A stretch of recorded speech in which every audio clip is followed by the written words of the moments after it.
উচ্চ মাধ্যমিক শ্রেণীর আইসিটি অনলাইন কোর্সের দ্বিতীয় ক্লাসে তোমাদের সবাইকে স্বাগত জানাচ্ছি। তোমাদের সাথে রয়েছি বরাবরের মতো আমি মোহাম্মদ জাহিদুল হক, প্রভাষক আইসিটি, আলিমুদ্দিন জুবেদা কলেজ, নবীনগর, ব্রাহ্মণবাড়িয়া। তো চলো শুরু করা যাক আজকে দ্বিতীয় লেকচারে আমরা আলোচনা করব হচ্ছে সংখ্যা পদ্ধতির রূপান্তর নিয়ে। সংখ্যা পদ্ধতির রূপান্তরের উপর আমার একাধিক ক্লাস হবে। তো আজকে হচ্ছে প্রথম পর্ব।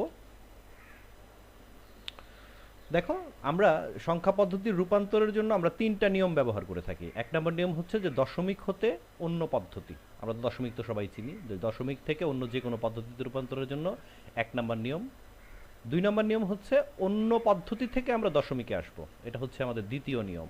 আর তৃতীয় নিয়মে হবে যে বাইনারি থেকে অক্টাল অথবা হেক্সাডেসিমাল, কিংবা অক্টাল অথবা হেক্সাডেসিমাল থেকে বাইনারি, মানে হচ্ছে কি বাইনারি থেকে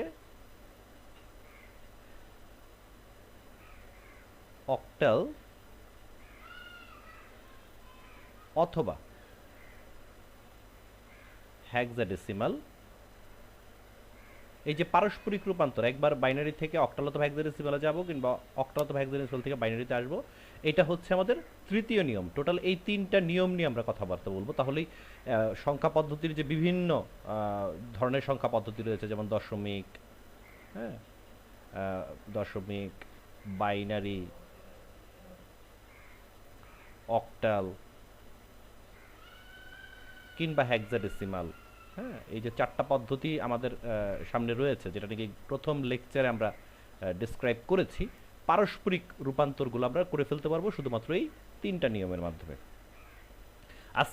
আজকের আলোচনায় আমরা মূলত এই প্রথম নিয়মটা শিখবো, যে কিভাবে একটা দশমিক একটা সংখ্যাকে, এটা যদি দশমিক পদ্ধতিতে থাকে, এটাকে কিভাবে আমরা অন্য কোনো পদ্ধতিতে রূপান্তর করতে পারি। যেমন আমরা একটা সংখ্যা নিয়েছি, এটা হচ্ছে 57.75। এটা যেহেতু বেসটা 10 দেওয়া আছে, তার মানে এটা দশমিক সংখ্যা পদ্ধতিতে রয়েছে। এটাকে অন্য কোনো পদ্ধতি, এটা বাইনারি হতে পারে, অক্টাল হতে পারে, কিংবা হেক্সাডেসিমাল হতে পারে, সেটাতে আমরা কিভাবে রূপান্তর করব সেটা নিয়ে আজকে কথাবার্তা বলবো। তোমাদের সামনে যখন একটা সংখ্যা থাকবে, সাপোজ এটা একটা দশমিক সংখ্যা, সাপোজ কেন এটা একটা দশমিক সংখ্যা, এটার দুইটা অংশ রয়েছে। দেখো, এখানে একটা অংশ, এখানে একটা অংশ, মধ্যে একটা চিহ্ন রয়েছে। এই চিহ্নটার নাম হচ্ছে রেডিক্স পয়েন্ট। এই চিহ্নটার নাম হচ্ছে রেডিক্স। রেডিক্স পয়েন্ট যেটা করে সেটা হচ্ছে যে এই অংশটা থেকে এই অংশটা আলাদা করে। এই অংশটার নাম কি তাহলে? এটাকে আমরা সবাই জানি, এটা হচ্ছে একটা সংখ্যার পূর্ণাংশ। পূর্ণাংশ। আর এই অংশটাকে আমরা বলি হচ্ছে ভগ্নাংশ। তার মানে একটা দশমিক সংখ্যার দুইটা অংশ থাকবে, একটা হচ্ছে পূর্ণাংশ, একটা হবে হচ্ছে ভগ্নাংশ, এবং এইটা রেডিক্স পয়েন্ট নামক একটা চিহ্ন দিয়ে দুই ভাগে ভাগ করা থাকবে। এখন আমরা যখন রূপান্তর করব, তখন একটা অংশ হবে পূর্ণাংশের ক্ষেত্রে, আর একটা অংশকে করবো ভগ্নাংশের ক্ষেত্রে, ঠিক আছে? তারপরে সিমিলারলি আমরা এটাকে বাইনারিতে, অক্টালে কিংবা হেক্সাডেসিমালে নিয়ে আসতে পারবো। চলো একটা এক্সাম্পলের মাধ্যমে আমরা নিয়মটা একটু বোঝার চেষ্টা করি। যেমন এখানে প্রথমে যে প্রশ্নটা বলা আছে যে 57.75, এটা একটা দশমিক সংখ্যাকে বাইনারিতে রূপান্তর করো। এটাকে আমরা কিসে রূপান্তর করব? বাইনারিতে রূপান্তর করব। বাইনারির ভিত্তি কত? বাইনারির ভিত্তি হচ্ছে 2। তাহলে এটার দুইটা অংশ রয়েছে, একটা পূর্ণাংশ, একটা ভগ্নাংশ। তো প্রথমে আমরা কাজটা করব হচ্ছে পূর্ণাংশের ক্ষেত্রে। সাপোজ এখানে লিখলাম পূর্ণাংশের ক্ষেত্রে। এখন পূর্ণাংশটা যখন আমার কাছে থাকবে, তো পূর্ণাংশের মধ্যে কে রয়েছে? 57। তাকে আমরা সিম্পল ভাগ করব যেই পদ্ধতিতে আমরা নিতে চাই। কোন পদ্ধতিতে নিতে চাই? বাইনারিতে নিতে চাই। বাইনারির ভিত্তি কত? 2। তাকে আমরা ভাগ করব 2 দিয়ে। যখন আমরা ভাগ করব 57কে, যখন নাকি আমরা ভাগ করব কত দিয়ে? 2 দিয়ে, তখন দুটো জিনিস পাবো। একটা হচ্ছে ভাগফল,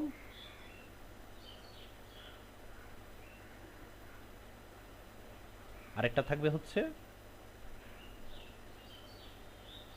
ভাগশেষ। দুটো জিনিস হবে, একটা হবে হচ্ছে কি ভাগফল, আরেকটা হবে ভাগশেষ।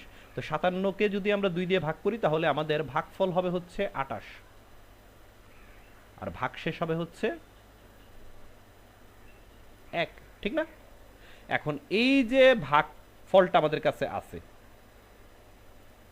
এই ভাগফলটাকে সিম্পল এটার নিচে নিয়ে আসবো। তো ভাগফলটা কত হইল?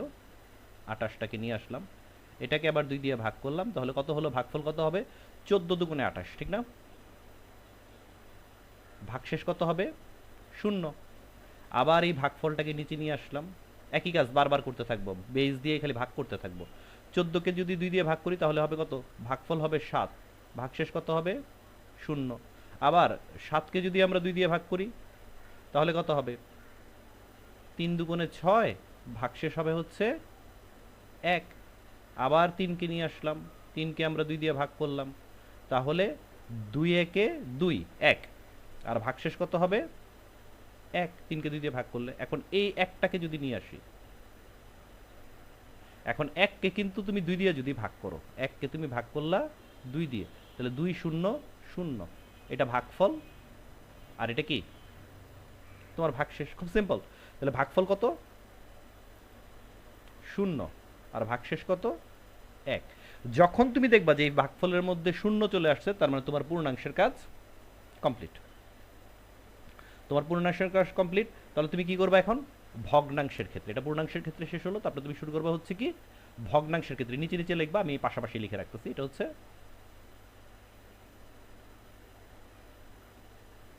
ভগ্নাংশের ক্ষেত্রে। পূর্ণাংশের কাজ কিন্তু শেষ। ভগ্নাংশের মধ্যে কি করবে? তোমার ভগ্নাংশে কত আছে? এই অংশটা ভগ্নাংশ আছে, এই পার্টটা।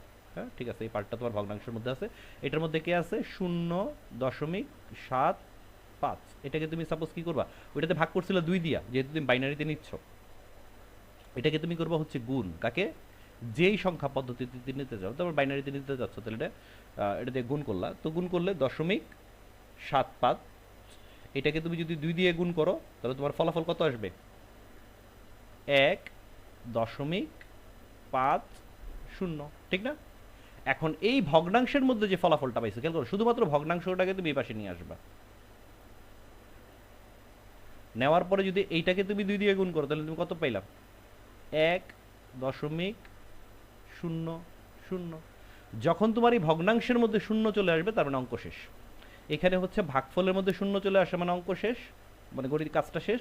আর এখানে ভগ্নাংশের মধ্যে 0 চলে আসে মানে হচ্ছে কাজ শেষ। এখন তুমি যে কাজটা করবা, একটা লম্বা টান দিবা নিচ থেকে উপর পর্যন্ত, নিচ থেকে উপর পর্যন্ত।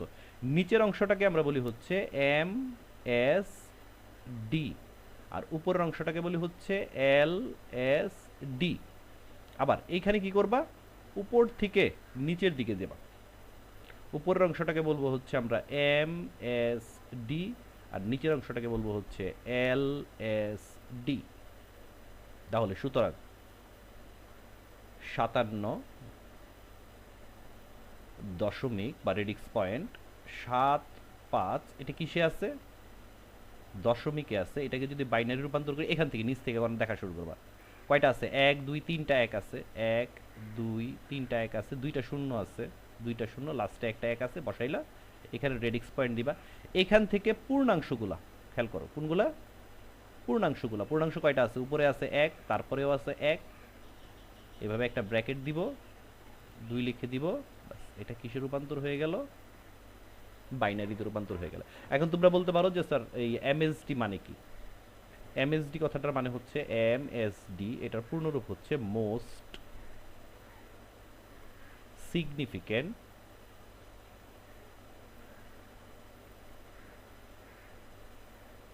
ডিজিট।